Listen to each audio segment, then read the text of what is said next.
coming up in this episode, my. What do we have here? Nolan Wells' family. Nolan Wells' mom, Wansley. She has responded to Brandon Tatum.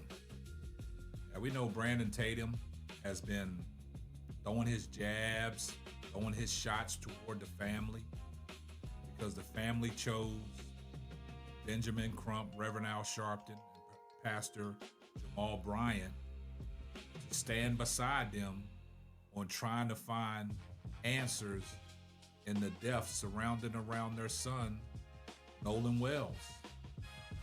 And Brandon Tatum, any chance he gets, he has to go on his platform and take shots at Christine Wansley, Nolan Wells' mom, and Benjamin Crump, Reverend Al Sharpton, and Pastor Jamal Bryant. And we've seen people come out and really expose Brandon Tatum. We saw what D.L. Hughley had to say. We also saw the direct messages exchanged between him and Trent Out Loud. Trent Out Loud has been given some informative information surrounding around Brandon Tatum and has exposed him. Now, we've seen what Dr. Ritchie has said about Brandon Tatum and Nolan Wells' so-called friends' lawyers. And in that interview that Brandon Tatum had with Nolan Wells' so-called friends, he was so adamant on letting people know about this CETO call that y'all painting a picture out there because that CETO call was doctored up and put in a way where you only wanted to hear what you wanted to hear. But Brandon Tatum was on record saying that they never even mentioned Nolan in that CETO call. Now things are backfiring on Brandon Tatum. Christine Wansley finally responds. And she responded in a major way, where she has requested and subpoenaed everybody from that CETO operation, from the dispatchers and all. She wants answers. She wants answers from 2 o'clock p.m. on 4th of July and ongoing. She wants a thorough investigation over this dispatch CETO telephone call. And see, this is one of the points that Brandon Tatum was making. He was so adamant that he was saying everybody putting these false narratives out there about this CETO call, and people that are advanced audio engineers that are enhancing the audio. He said all that is bogus. Things that we've heard in that call, you're not actually hearing. And he is so fixated on that because he's so fixated on saying that everything that Nolan Wells' so-called friends have told him is 100% the truth. But something's missing. What happened to Nolan Wells? And you're going around here talking about they not trying to get to the bottom line of what happened to Nolan Wells. They just pushing these narratives. Nah, you out here pushing narratives because you keep on throwing shots and jabs at a grieving family and a grieving mother. You're not trying to actually find out what happened to Nolan Wells. You're pushing a narrative that everybody should apologize to Nolan Wells' so-called friends in this whole situation. That's what you're pushing. But once again, Trent Out Loud, he has the receipts. He has all the things that you need to know.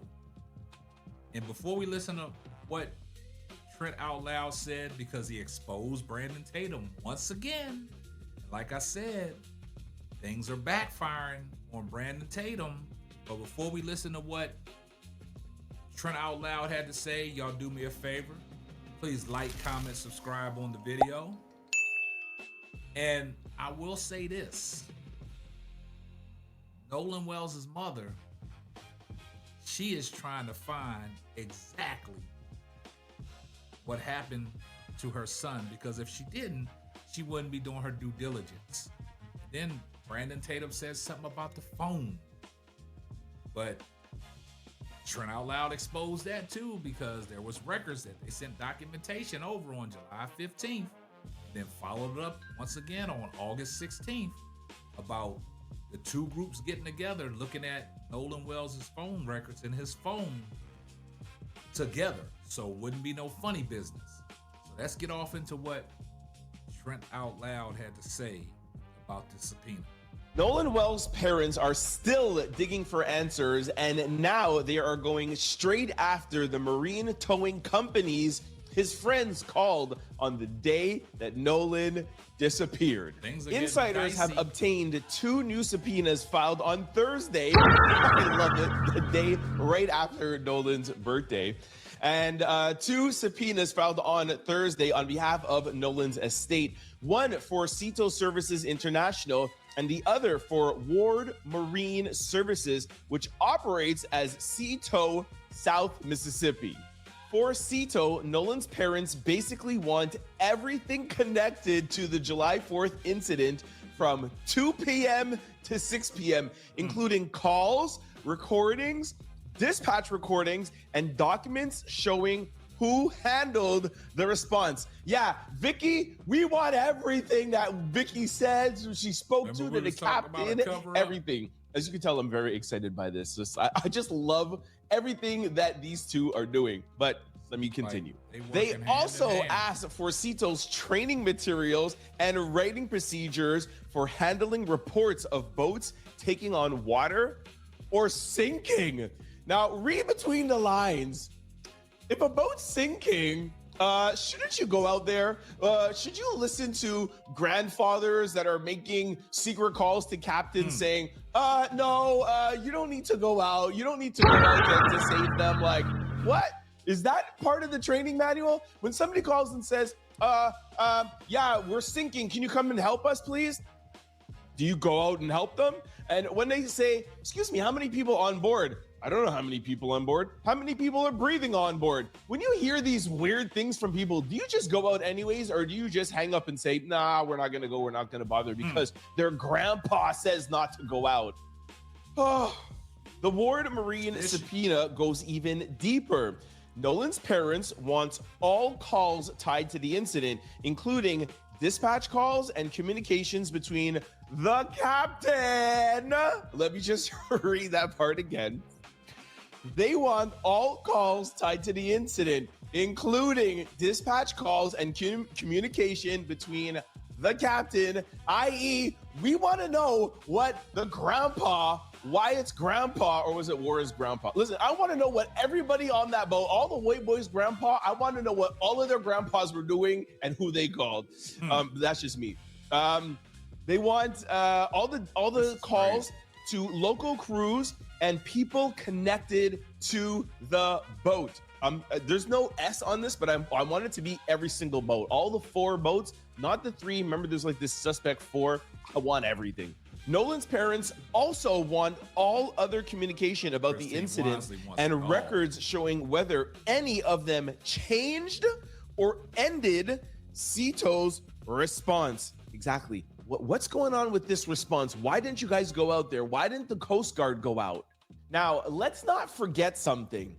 This is all happening on the eve of the cell phone deadline. Remember, we talked about that at the beginning of the week, if I'm not mistaken, I think on Tuesday. Remember, the DA last week gave Nolan's parents 48 hours to hand over the phone. The parents, Nolan's estate, Benjamin Crump, wrote letters to the DA and said, we're not handing over no phone to you. We want it to be duly forensically examined. Why am I mentioning the phone? I'm mentioning the phone to show you that Nolan's parents and Nolan's legal team are thinking beyond just the cell phone. Of course, that is the smoking gun. We already talked about that this week, but they are not leaving any stone unturned. We do know, and I told you guys, this case will take a major turn in the next couple of days. Okay, as I'm recording this right now, from what we know, the phone has not been turned in, but there is still more that can be done with these subpoenas, and there's still that more could be done with the CETO call, and not just the CETO call that we heard of. The CETO call that we haven't heard. That's what I'm trying to indirectly tell y'all, okay? So let's just leave it off with that.